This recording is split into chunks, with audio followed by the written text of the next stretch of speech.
దేవుని నామానికి మహిమ కలుగునుగాక. అందరికీ నా వందనములు. ఈరోజు దేవుని పనిలో సహాయం చేయడానికి నాకు తల్లిదండ్రులతో సమానమైన నా ఆత్మీయులు విజయ్ గారు ఇంకా రాజ్ గారు వచ్చారు. వారి సహకారంతో ఈరోజు కూడా ఎంతో ఘనంగా దీనుల పరిచర్య జరిగింది. ఈరోజు వాళ్ళకి పప్పు, ఆనపకాయ, ఎండు చేపలు ఇంకా అప్పడాలు. మనం తినేదే వాళ్ళకి పెడుతున్నప్పుడు వచ్చే తృప్తి చాలా బాగుంటుందండి. ఏదోలా చేయడం వేరు, ప్రేమతో చేయడం వేరు. ప్రేమ ఎప్పుడు కూడా ఇంకా ఉన్నతంగా చేయాలి అనిపిస్తుంది అన్న ఆలోచన తీసుకొస్తుంది. వీరి పరిచర్యలో ఇంకా గొప్పగా చేయాలి, ఇంకా శ్రేష్టమైన ఆహారాన్ని పెట్టాలి, మనం ఎలా తింటున్నామో అలాగే వాళ్ళకి పెట్టాలని ఎప్పుడూ మా మనసులు తప్పిస్తూ ఉంటాయి. మేము ఇలా జరిగిస్తూ ఉన్నామంటే మీ అందరికీ తెలియంది కాదు, అదంతా కేవలం దేవుని కృప. రోజు రోజుకి ఈ యొక్క దీనుల సంఖ్య పెరగడం ఎంతో సంతోషంగా ఉంది. ఇది ఇంకా ఇంకా వృద్ధి చెందాలని, ఎందరో వృద్ధులు, దిక్కులేని వారు పోషించబడాలని మీ అందరూ ప్రార్థన చేయండి. నిజంగా దేవుడు అలా దీవించిన నాడు చాలా సహాయం అవసరం. మనుషుల పరంగానూ కావాలి. ఎవరు చేస్తారు అన్న ప్రశ్న అయితే నా మనసులో లేనే లేదు. దేవుడు పంపిస్తాడు, దేవుడు జరిగిస్తాడు, దేవుడు నిలబెట్టుకుంటాడు, దేవుడే కొనసాగింపచేస్తాడు అన్న ధైర్యం అయితే నాలో మెండుగా ఉంది. ప్రేమైన వారులారా, ఈ దీనుల సువార్తలో చెప్పుకోదగ్గది మరొక విషయం ఏమిటంటే సహవాసం. ఈ దీనుల సువార్త పేరిట ఈ వారంలో 5 రోజులు కూడా దేవుని యొక్క బిడ్డల సహవాసం నాకు దొరికింది. ముఖ్యంగా అత్తయ్య, మామయ్య గారు ఇద్దరూ ఈ పనిలో నా తల్లిదండ్రులాగే వ్యవహరిస్తూ నడిపిస్తున్నారు.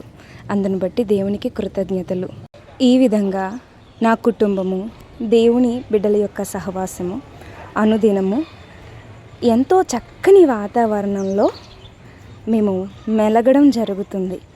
ఇదంతా వారికి సేవ చేయటంలో మాకందిన దేవుడిచ్చిన భాగ్యమనే చెప్పుకోవాలి. ఇక వంట పూర్తి కావస్తుంది. ఈ దీనుల సువార్తలో అలసట కూడా ఒక రకమైన సంతోషమనే చెప్పుకోవాలి. చాలాసార్లు మన పనుల మీద మనం చాలా అలసిపోతూ ఉంటాం, నీరసించిపోతూ ఉంటాం. కానీ ఒక్కసారి ఆలోచించండి, ఇతరుల విషయమై, ఇతరుల క్షేమం విషయమై వారి నుంచి మనకి ఏమీ రాదని తెలిసిన క్రీస్తు ప్రేమను బట్టి, క్రీస్తు త్యాగమును బట్టి దీనుల కోసం, మన తోటి వారి కోసం అలసిపోతున్నప్పుడు వచ్చే సంతోషం అనుభవిస్తేనే కానీ తెలియదండి. నాకు తెలుసు క్రీస్తునందున్న మీ అందరికీ ఈ అనుభవం ఉందని. ఒకవేళ ఇంకా అది మీకు అందకపోతే మీకు దేవుడు అతి త్వరలోనే ఇతరులకు సేవ చేయటంలో ఉన్న సంతోషాన్ని పరిచయం చేయునుగాక. తద్వారా దేవునికి మహిమ కలుగునుగాక. తద్వారా మిమ్ములందరినీ దేవుడు దీవించుగాక. ఆమేన్.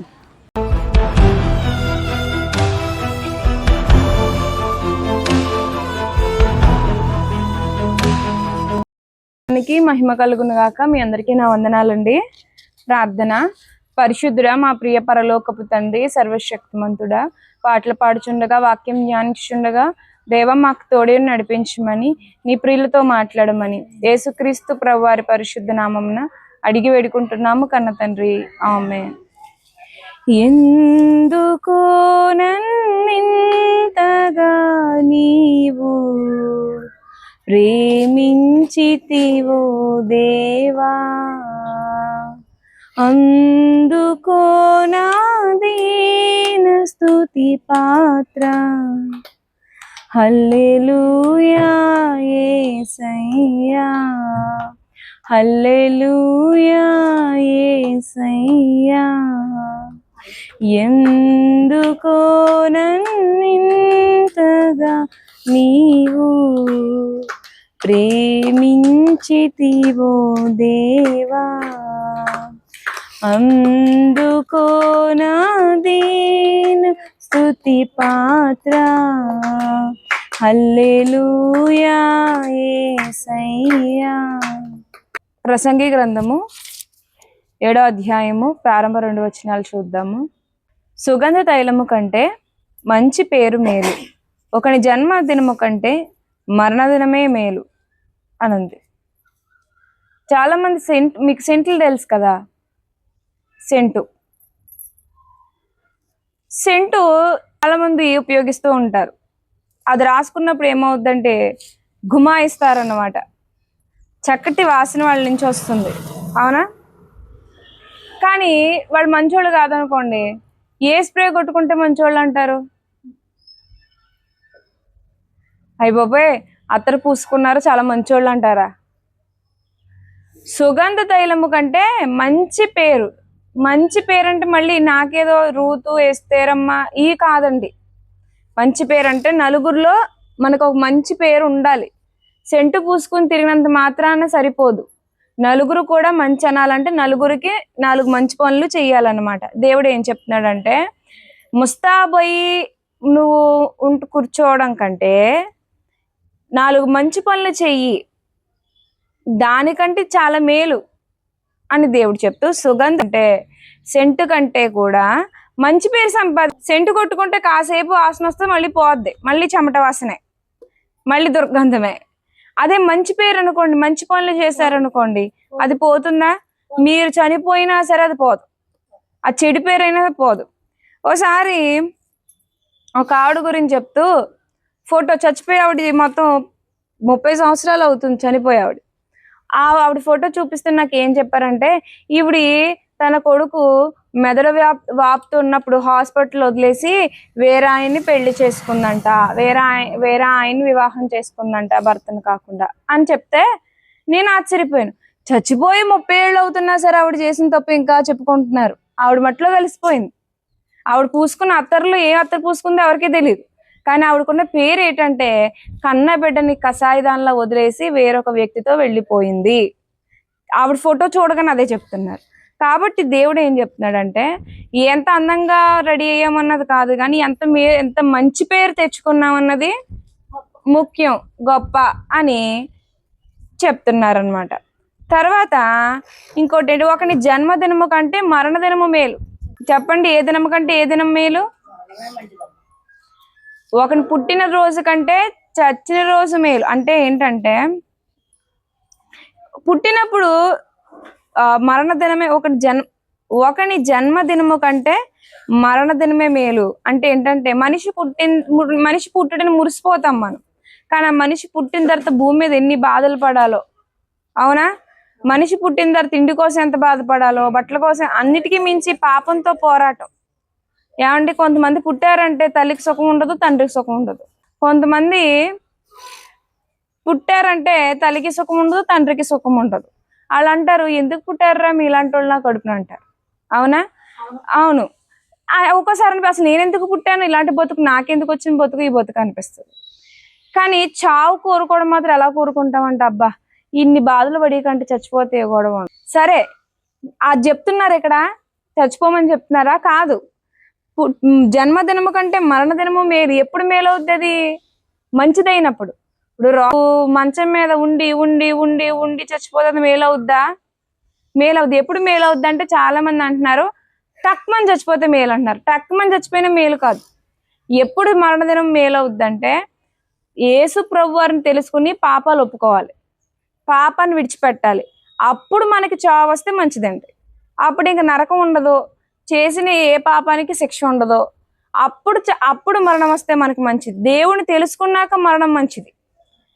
పుట్టిన మనిషికి కష్టాలు ఎలా తప్పవో, చనిపోయిన మనిషికి కూడా నరకం తప్పదు. ఆ నరకం నుంచి తప్పించుకోవాలంటేనే ప్రభు అయిన యేసుక్రీస్తు ప్రభు వారిని నమ్ముకోవాలి.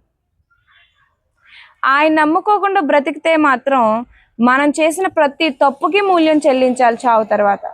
ఒక మనిషి పుట్టే దినం కంటే మరణించే దినం మేలు. ఇంకా అన్నిటితో, ఈ కష్టాలు, బాధలు, అన్నిటి నుంచి విడుదల వచ్చేది మరణంతో.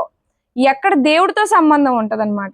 ఆ దేవుడితో సంబంధం చనిపోయాక కలిగి ఉండాలి అంటే, బతుకుండగానే దేవుని తెలుసుకోవాలి. అలా మీరు తెలుసుకోవాలనే ఇలా మిమ్మల్ని రమ్మని వాక్యం చెప్తున్నామండి. పుట్టుకతో మనిషి భూమి మీద మనుషులకు దగ్గర అవుతాడు, దేవుడికి దూరంగా ఉంటాడు. చావుతో మనిషికి దూరం అవుతాడు, దేవుడికి దగ్గర అవుతాడు. దేవుడికి దగ్గర మనిషికి దగ్గర అవ్వాలంటే కడుపులో 9 నెలలు ఎలా ఉండాలో 9 నెలలు ఉండి బయటకు వచ్చి పెరగాలి. అప్పుడే మనుషులకి దగ్గర అవుతాడు. కడుపులోనే పిండంగా రాలిపోతే మనిషికి దగ్గర అవుతాడా? అవ్వడు కదా. అలాగే చనిపోయిన మనిషి దేవుడికి దగ్గర అవ్వాలి అంటే బతుకున్నప్పుడే పాపాలన్నిటిని ఒప్పుకోవాలి, పాపాన్ని విడిచిపెట్టాలి, నీతిగా బ్రతకాలి, రక్షణ తీసుకోవాలి. అప్పుడు వాక్యం బాగా వినాలి, ప్రార్థన చేసుకోవాలి. విన్న మాటల ప్రకారం ఈ బైబిల్ ప్రకారం బ్రతికితే అప్పుడు మరణదినం మేలవుద్ది. అప్పుడు మరణదినం మేలవుద్ది. మనం ఎలా పడితే అలా బతికేసి చచ్చిపోయామనుకోండి, అది మేలవ్వదు. ఇక్కడ పుట్టుకుని చచ్చిపోవచ్చు, కానీ చచ్చిన తర్వాత మాత్రం నరకం యుగ యుగాలు మనం అనుభవించాలి. కాబట్టి చెప్పండి, సుగంధ తైలము కంటే అత్తరు కంటే మంచి పేరు ఎంత గొప్పదో, ఒకని జన్మదినము కంటే ఒకని మరణ దినము మేలు మేలు. కాబట్టి ప్రియమైన వారులారా, మనం పుట్టినప్పుడు ఎక్కడ పుట్టామో ఎలా పుట్టామో మనకు తెలియదు. పెరిగేసాం, ఎదిగేసాం.